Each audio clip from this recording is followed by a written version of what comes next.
I'm here with Damilola Oluwatoyinbo, aka Ask Dami, and he will be addressing this very touchy subject. So, the issue of phone privacy between spouses. Let me just leave it like that. Well, Damilola is a life and relationship coach, and he's been on the show quite a few times.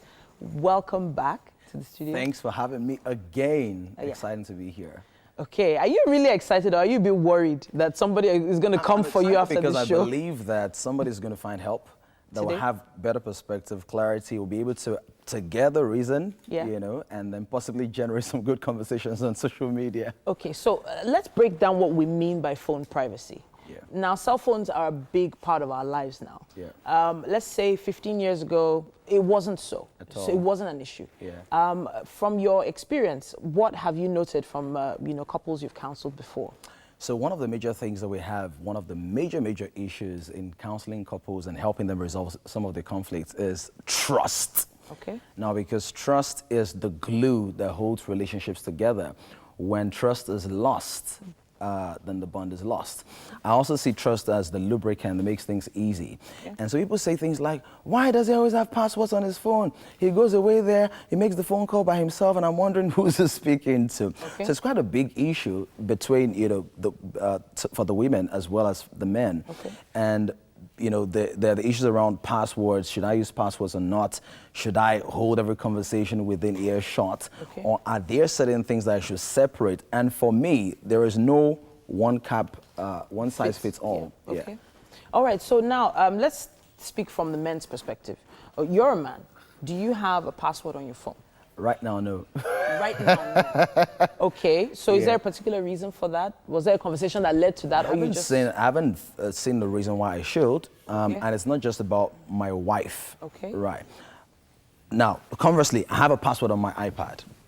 Yeah, because there's certain documents on my iPad that are very important, and then my child comes around every now and again, or my first son, and tries to play games and stuff like that. And so for security issues, not because I'm hiding anything, but because I don't want to lose vital information, I password my iPad. Okay, so do you know if your wife has a password on her phone? I think she does. She does, and you don't have a problem with that? I've never tried looking into my wife's phone. Okay, so I have to ask, what would make you look into your wife's phone? What would lead that way, in that direction? Okay, I haven't thought about that, but I think that it's a decision for me not to do that, because I realize from counseling again, when we talk to a lot of people that are digital snoopers become habitual snoopers. So they always want to know, what's the WhatsApp thread like? What's the Facebook thread like? Who are you speaking to? And eventually, if you're looking for something, you're likely to find it. And so there's a case of somebody who actually lost their marriage because the wife was so suspicious, and it ended up being a very platonic relationship. They're working on something discreetly, but the wife felt, oh, you're so close to this person. And so for me, I'm thinking, what is the value in, as it were, violating somebody's privacy? If I want to know something in an honest relationship, I ask, okay, hey babe, what's going on? That guy been looking at you somehow. How far? So I feel like you're confident to actually ask these questions without having to go and snoop to find out. Yeah, I think you get better answers when you're more direct, when you're more open, when you're more honest. I think when you begin to code things and play games, then a part of your personal innocence is actually violated and diluted. And you become suspicious not only when it comes to their phones, but finances, sexuality, office relationships. Why are you coming by 9 p.m.? Usually getting by 6 p.m. She was in traffic, but now because you stumbled on something or happened on a thread, it begins to color every other thing, and you can't even give your best to the relationship because you feel like the police and they're the convicts. Okay, I'm thinking about the financial angle now, because in our devices now we also have records, account balances and things like that. So it does call to question whether some spouses would rather their husbands or wives didn't know about their financial status. So what would you say to that?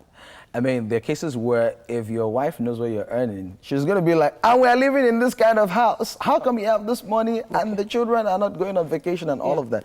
So I understand that's where discretion comes in. But what I will say is, number one for me in every relationship is communication. What are the terms of agreement?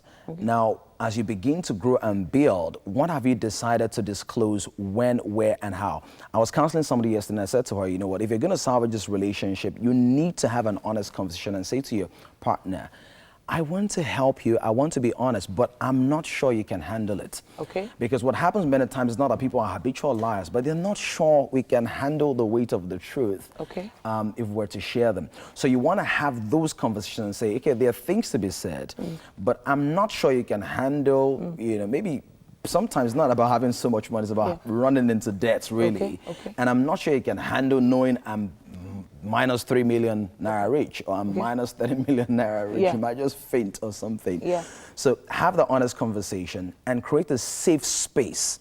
Then you can measure the trust quotient and go like, okay, now I can let them see this. I can let them see that. I don't have a problem with you passwording your devices if you know that's going to salvage the relationship. Because sometimes we stumble on things that wreck our lives, and eventually we can handle what we thought we could handle before. Okay. I actually wanted to go there because there are probably some spouses who have discovered things that are life-changing. I like that expression. Yeah, life-changing. So things that they, like for instance, there was that, was it on WhatsApp? It was going around about someone who found out that her husband had another wife or something like that, and they had already got her death certificate. I don't know whether it was a rumor or it was really true. But the truth is that message got to her because she went snooping, and it ended up saving her life. So I'm on, you know, it's a two-sided coin here. So are we saying no, don't look through our spouse's phones at all for any reason? Is that what you're saying? Well, I think there might be some cases in which you have to do that. For example, if you want to extract some vital information that will save the person's life. But I think that's the exception. For me, my recommendation from experience in counseling and the results we've generated is honor the privacy of your spouse and then build an open relationship. I think that the tougher the conversations you can have in a relationship, the stronger the relationship is. You don't have very deep conversations with strangers. And sometimes to deepen that relationship, what you want to do really is to lead the conversation to tough terrains and see whether it survives it. If it does not survive it and it crashes and you come together, guess what? The bond will be stronger because we grow stronger through adversity. Thank you so much, Dami, for coming to the studio once again. Hopefully we've given you some clarity, and you can have this conversation with us online. Make sure you use the hashtag #WakeUpNigeria. Let's see what you think, and we'll be talking about your comments maybe next time we come back.